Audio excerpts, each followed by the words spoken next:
From WRAL News, this is Focal Point. No, I'm not. You listen to us. Healthcare for all. There's lots of arguing over healthcare these days. What do we want? Healthcare. When do we want it? Now. I don't need a government bureaucrat in my exam room. But as politicians and pundits argue, what have people with no health insurance been doing? Just pray that we didn't get sick. That's as good as it gets for hundreds of thousands of North Carolinians who are uninsured under our current healthcare system. It is pretty badly broken. There are free clinics for the uninsured, but only a few of the uninsured. There is always an excess demand over what we're able to provide. Even some people with health coverage find out their insurance company doesn't cover what they thought it would. Didn't pay much at all, which is a shame, when you come down to it. Denied coverage leaves some families buried under bills from doctors, labs, and hospitals. And the stack was like this high, and it was mind-boggling and overwhelming and intimidating. Businesses are having a harder and harder time providing health coverage to workers who could never afford it on their own. Rates have really gone up. Is our system of health care in critical condition? It shouldn't be in the freest of all nations that people go for want of basic health care. It's just wrong. As the U.S. Senate considers health care reform legislation, the long and often contentious public debate over reform continues.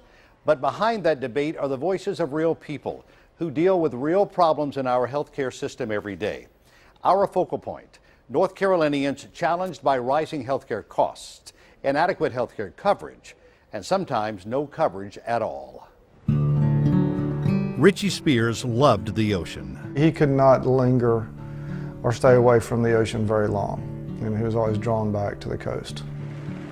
Richie grew up on the fishing docks of Hatteras Island. He was very gregarious, outgoing, probably never met anyone he didn't like right off the bat, and vice versa. Most people loved him dearly. He met his wife Nikki in Wilmington while getting his captain's license. She was a sushi chef with a restaurant there. They married and moved to Hatteras Island. Hatteras was home. Hatteras was home. Nikki opened a restaurant and Richie became a commercial fisherman and a recreational fishing and hunting guide. They had a hard time finding health care coverage they could afford. A self-employed restaurateur and a self-employed commercial fisherman, the options out there are first of all, very slim for health care coverage, and if you can find them, they're very expensive. The only affordable policy Richie and Nikki could find was a catastrophic policy that would cover a major illness like cancer. Then in November 2006, Richie started having fevers. The fevers started getting worse. They would spike pretty high. Doctors looked for every possible cause. They eventually admitted Richie to the hospital in February. It was a memorable day when they decided to bring oncology in. An oncologist is coming in, and that's a frightening experience when that happens. Richie was diagnosed with a type of non-Hodgkin's lymphoma. And his was rare and aggressive. Doctors ordered an initial chemotherapy treatment in the hospital, then 7 more at outpatient facilities over the next several months. Chemo is hateful, hideous. Everything you hear about it is true. It was hard on Richie and his family. It makes you sick too. Physically sick and emotionally sick. No question about it. In August, the lymphoma returned. Richie went to the hospital for another round of chemo treatments. They were nasty. They were incredibly bad. Another round of treatments followed at Duke. If this kills the cancer, we'll go into bone marrow transplant. If it doesn't kill the cancer, unfortunately, that's it. Early on, Richie and Nikki assumed the treatments would be covered by their Mega Life and health insurance policy. Then a steady stream of medical bills and notices from Mega Life started arriving in the mail. All of your energy is going towards helping this loved one try and survive this, emotionally as well as physically. And you don't hardly have the energy to open the mail, much less try and figure out who's this bill from, am I supposed to pay it, or is my insurance supposed to pay it? It's just overwhelming. When Nikki and Richie started getting calls from collection agencies, they knew they had big problems. Richie's father hired medical insurance assistants for help. So this is just 6 months worth of medical bills. And this is what we've had from '07. Pat Payne helps people navigate the complicated world of health insurance and get the benefits they're owed. Bottom line is you pay a premium for your insurance, and you need to be able to get those benefits. Payne told Richie's father that might be difficult with a Mega Life policy. And he said, "You don't understand. This is a $2 million policy." And I said, "You don't understand. You'll never see $2 million. They will never pay it." The policy said it would pay up to 80% of the benefit. The way the policy read, and you would assume that at some point in time that most everything would be taken care of. But buried in the fine print, each benefit was capped at $1,000. That means Mega Life paid only $1,000 for each of Richie's $14,000 chemotherapy treatments. Payne says all total, the company offered to pay only about $200,000 of Richie's $800,000 medical debt. Anybody who sells that insurance should not be able to look themselves in the mirror every morning. In a statement, a Mega Life spokesperson said privacy laws prevent it from discussing the Spears case. Payne was eventually able to get Mega Life to pay about $466,000 of Richie's $797,000 medical debt, mostly by resubmitting claims and following up with phone calls. And if you don't give up, they'll eventually pay it. Payne says part of the problem is that insurance companies have a financial incentive to deny claims, and some pay employees bonuses for doing just that. Where's people's morals? I think that's immoral to do something like that. But it's all for a buck. Okay, bring that one in here as well. Payne believes the piles of paperwork are a deliberate attempt by some insurance companies to confuse policyholders. My husband says if you can't convince them, confuse them. So I think that's the motto that the insurance companies have. Richie's case alone generated over 5,000 bills from medical providers and collection agencies and notices from Mega Life. It put another burden on an already overburdened family. It's insanely complicated. And if there's anything that we get out of healthcare reform, wherever it's going, it's got to be simplified. Payne says there are good insurance companies and policies, just not everyone can afford them. I think a catastrophic policy is probably not everyone's first choice. I don't think the companies that are writing those policies know that. This is Richie's bills right here. After getting all she could out of Mega Life, getting medical providers to write off some of the unpaid bills, and securing some charitable donations, Payne was able to get Richie's medical debt down to $22,000. You know, Pat Payne was a paid professional, and if we didn't have her, we would have been quite likely bankrupt with Nikki today. There were more than just medical costs.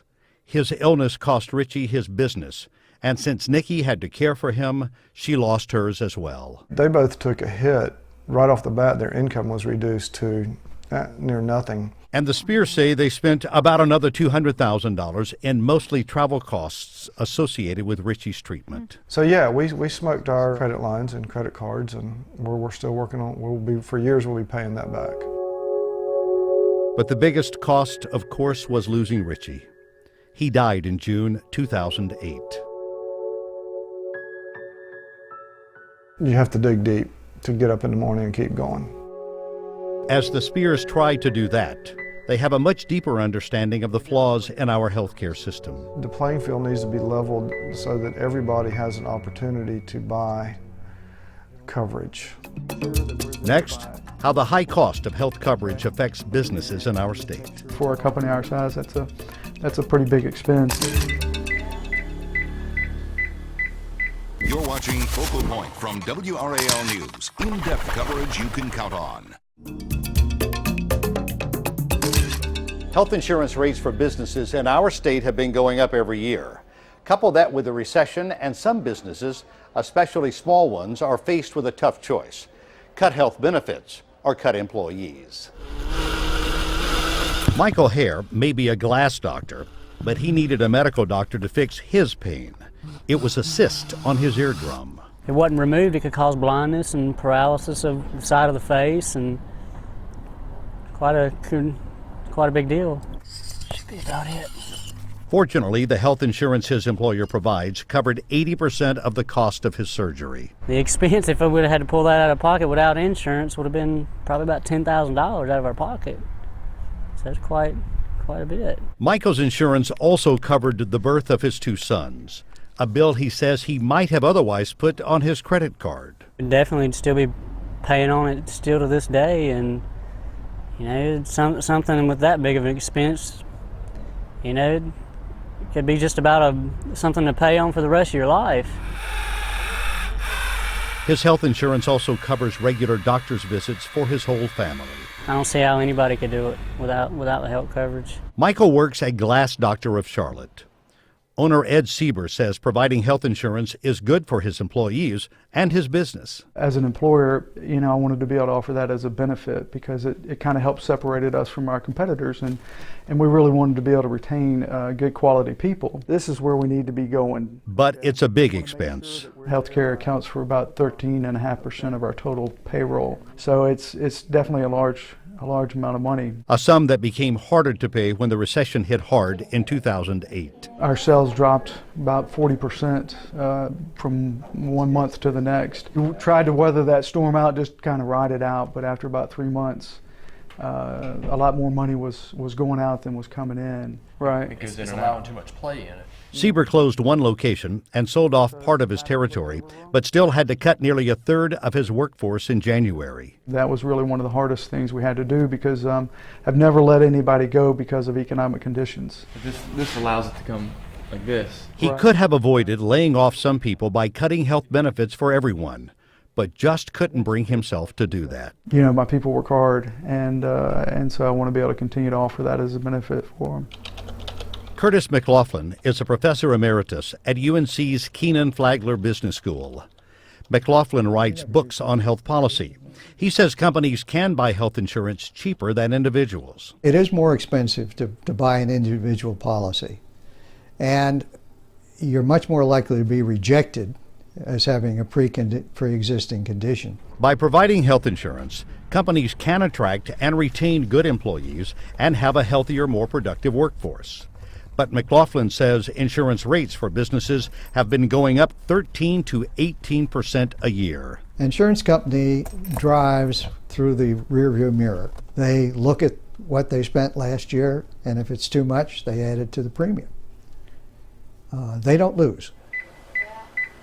McLaughlin says money motivates the entire healthcare system. We pay piece rate to our healthcare system, and so most everybody benefits except the employer by doing more. More tests and more treatments. McLaughlin says a small percentage of that is driven by fear of malpractices. When in doubt, people order more. The research studies show that. McLaughlin says one of the major problems with the current system is that patients don't know the cost of services up front, and every service is billed for separately.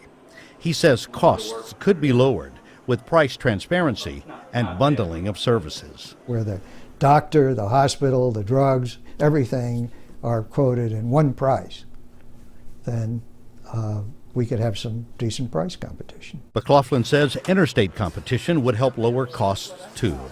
Right now, Blue Cross Blue Shield of North Carolina dominates the market, providing nearly 75% of all health coverage in the state. When you get a chance to go ahead and contact the customer. Ed Sieber made the case for increased competition on Capitol Hill in September.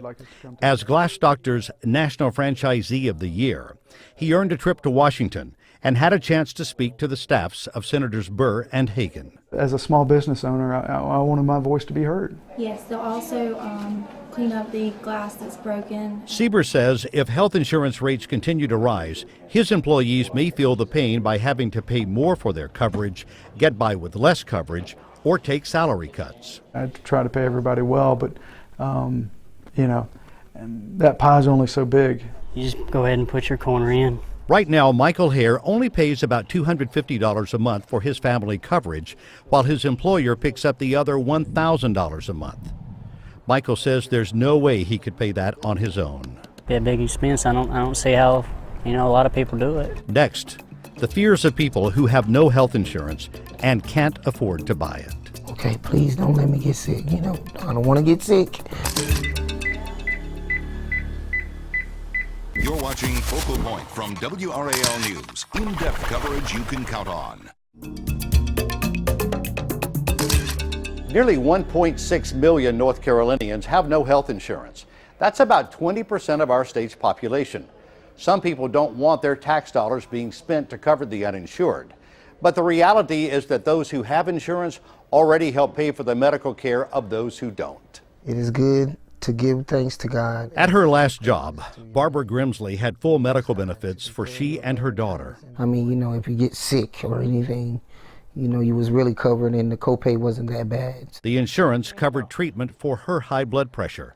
But when Barbara lost her job in December, she lost her health insurance too. It was kind of like devastating because I didn't know exactly at that moment what I was going to do. As far as medical, I mean, coverage for both of us. She couldn't afford to buy her own coverage, so that left her with only one option.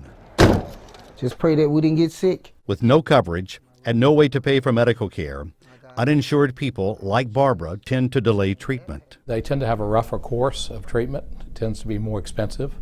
Always easier to deal with something in a preventive stage than it is in a cleanup stage. And when the uninsured do need treatment, they often end up here. The American people have spoken about their inability to access primary care and those things by going to emergency departments. Emergency departments have very high overhead because of highly trained staff, high-tech equipment, and a higher risk of malpractice suits. And so there's just an awful lot of cost in that setting that's probably not part of what you would see outside an emergency department. In fact, Wake Med did a cost comparison. We looked at one particular thing that was not emergency, but it cost us $1,800 to do in the emergency department. It cost us $88 to do it in our clinic. Wake Med is the second largest provider of indigent care in North Carolina.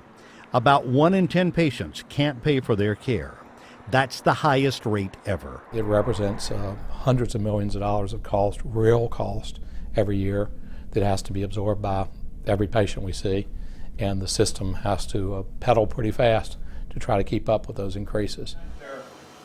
Treating the uninsured helps drive up the cost of health care and health insurance for everyone else. It is difficult to deal with, and there's no long-term way we can keep running the country this way around healthcare costs. It just doesn't work. Lower costs means more access to care for people who need it.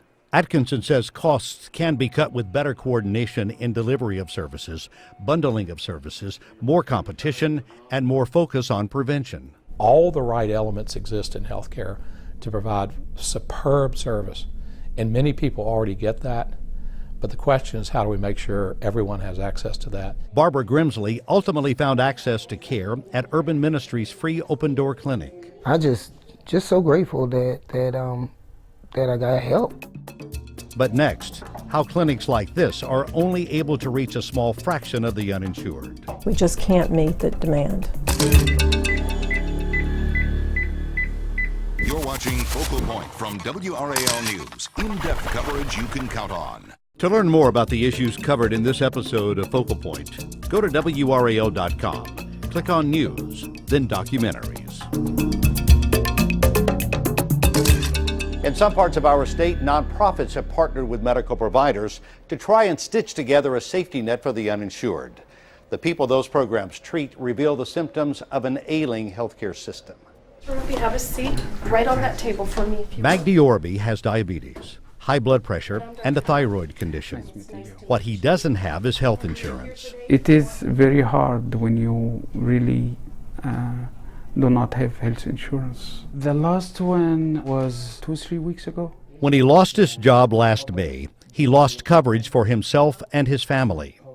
He could not afford to buy coverage. His doctor tried to help Magdi by giving him free sample medications. But I know that I will run out sooner or later. He eventually ran out of insulin and other medications he needed. It hit me hard, especially when you have some medical problems and they cannot, cannot wait for it. Magdi could have died, but was accepted as a patient at Urban Ministries Open Door Clinic. The clinic serves people in Wake County who have no health insurance and can't afford to pay for medical care. They don't have enough money to see a doctor or get the diagnostic test or get their medications. The clinic offers free primary care and medications.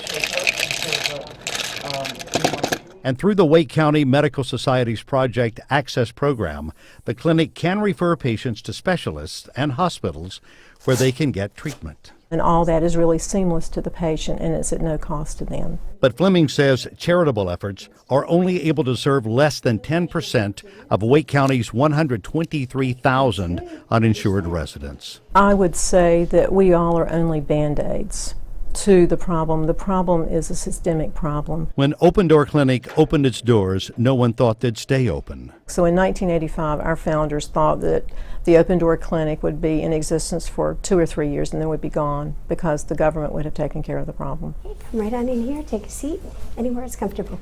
Instead, the problem and the demands on this clinic are bigger than ever. My cholesterol went down. Magdi Orby says he's grateful he got in. I didn't have to make the choice, should I buy food or buy medication? Messages left on the clinic's voicemail show that Magdi isn't alone. I want to say thank you. You gave me the medication that I needed, and I have that extra grocery money where we can buy a Thanksgiving dinner this year. I appreciate you guys more than anything. God bless you all, and thank you very much. It shouldn't be in the freest of all nations that people go for want of basic health care. It's just wrong.